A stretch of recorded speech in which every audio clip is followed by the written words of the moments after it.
اللي سولتك اش كتعرف على جوجل ماب، غادي تقول لي الا كنتي تالف ولا ما عارفش الطريق كتدخل ليها باش توريك الطريق وصافي. ولكن في هذا الفيديو غادي نشوفوا اخطر حادثات تكتشفوا من خلال هذا التطبيق ديال جوجل ماب. فخلي شي سبسكرايب وخلينا نبداو.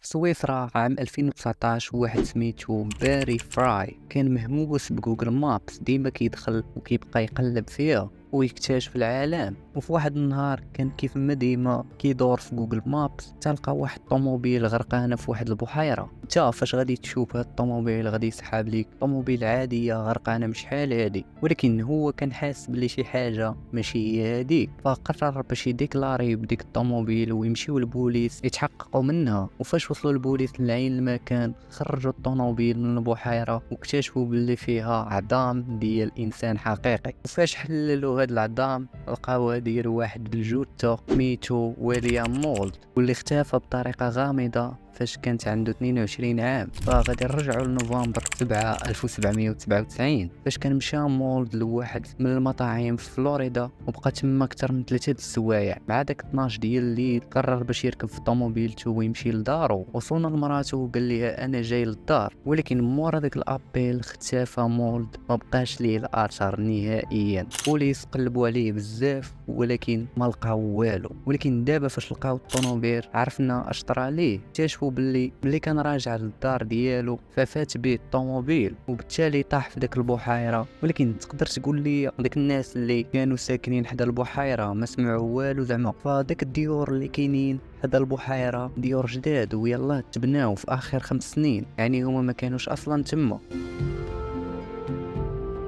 2009 واحد المدينة صغيرة في انجلاند ميتها ديربيشير قرر دافيد ومراته باش يشريو كارافان ويتجولوا فيها في البلاد كاملة. وشراوها واللي كانت عبارة على دار متنقلة، والثمن ديالها كان غالي اكثر من 150 ألف دولار. مورا ما شراوها فاش كانوا راجعين للدار اكتشفوا ان الكارافان ما كايناش، الكارافان ديالهم سرقات. والديريكت مشاو ديكلاراو عند البوليس، والبوليس بداو تحقيق في البلان، ولكن للاسف ما لقاو حتى خيط باش يتبعوا القضية. فمورا ابحاث كبيره ما قدروش يوصلوا لشكون اللي سرق، وبالتالي كيسدوا القضيه. المهم مورا 9 شهور ولد دافيد اللي كانت عنده 10 سنين كان كيلعب في التليفون ديالو وكيشوف تصاور ديال دارهم في جوجل مابس. وفاش وصل له واحد التصويره شاف واحد الحاجه اللي غريبه، هي ان كاين واحد الراجل واقف حدا دارهم وحدا الكارافان ديالهم اللي تسرقات. يعني بقوه الزهر اللي عند هاد العائله بالصدفه طوموبيله من الطوموبيلات اللي كتصور البلايص باش يبانوا في جوجل مابس دازت من حدا دارهم في نفس الوقت اللي تسرقات فيه الكارافان. يعني الراجل القرع اللي باين في التصويره هو اللي شفر، وكيبان انه جر الكارافان بداك الطوموبيل اللي كانت حداه. ودافيد مشى ديريكت ورى التصويره للبوليس، والبوليس مع شافوها رجعوا حلوا القضيه من جديد. ولكن كان واحد المشكل، جوجل مابس كيديروا البلور على الوجه وحتى البلاكات ديال الطوموبيلات حيتاش الخصوصيه وداك الشيء، وما كانوش قادرين يكتشفوا شكون داك الراجل وحتى البلاكه ديال الطوموبيل باش يتبعوها. فتواصلوا مع الشركه ديال جوجل باش يصيفطوا لهم تصويره بلا بلور. جوجل تعاونت معاهم وصيفطوا لهم تصويره بلا بلور وبداو كيتبعوا الطوموبيل من خلال البلاكه. ولكن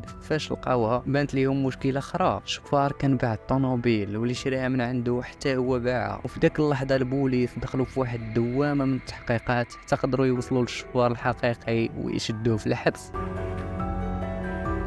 اخر 800 شهر هاد الشخص جيوكينو غامينو صاب نكون قلتها مزيان. وما تشهرش حيت كيدير شي حاجه زوينه، لا هو تشهر حيتاش كان واحد اخطر غانغ في ايطاليا، وكان هو اخطر واحد ما كيرحمش ومعصب شويه فهمتي. المهم تشد هاد خونا في اول مره في 1884، ولكن طلقوه موراها فتره قليله، وفي 98 تشد عاوتاني ولكن هاد المره كان مغرقها بزاف. داكشي علاش حكموا عليه بالمؤبد. ولكن موراها جا واحد طاقم ديال التصوير للحبس اللي كان مشدود فيه جيوكينو، واللي كان الموقع ديالو في روما. طاقم ديال التصوير كانوا باغيين يصوروا شويه ديال اللقطات بالحبس، داكشي علاش خرجوا المساجين وبداو في التصوير. ولكن فاش كانوا المساجين كيتفرجوا في التصوير وكيستمتعوا، جيوكينو كان كيخطط لعمليه هروب، فمشاو لبس اللبسه ديال الطاقم ديال التصوير ودار راسو معاهم. وفاش سالاو كانوا خارجين خرج معاهم. وفاش هرب سافر لاسبانيا، استقر في مدينه قريبه من مدريد وبدل سميتو الماني مانويل مارمينو. ما عرفتش هاد خونا هذا مالو على هاد السميات هادو، صعاب في النطق شويه.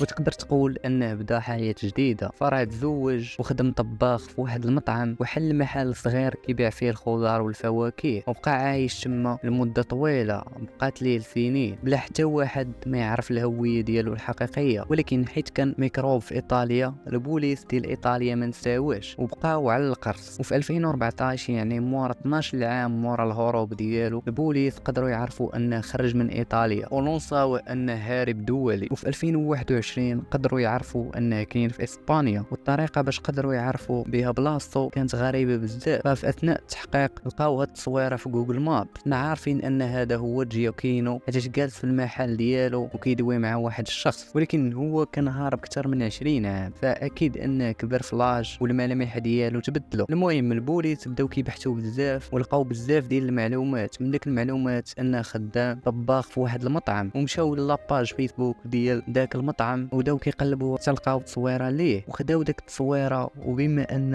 اخر تصويره عند البوليس كانت قبل 20 عام، خدموا بواحد التقنيه سميتها GCI باش يقدروا يصغروا الوجه ديالو ويعرفوا واش هو ولا لا. وفاش صغروا الوجه لقاوه فعلا هو جواكينو. المهم 17 ديسمبر 2021 تاكدوا باللي هو 100% وتشد في الحبس، ولكن كان كيسول سؤال واحد: كيفاش حتى لقيتوني؟ انا حتى عائلتي ما دويتش معاهم ل 20 عام باش ما تقدروش تلقاو لي اثار. ولكن السبب باش لقاوه هو داك التصويره من جوجل ماب.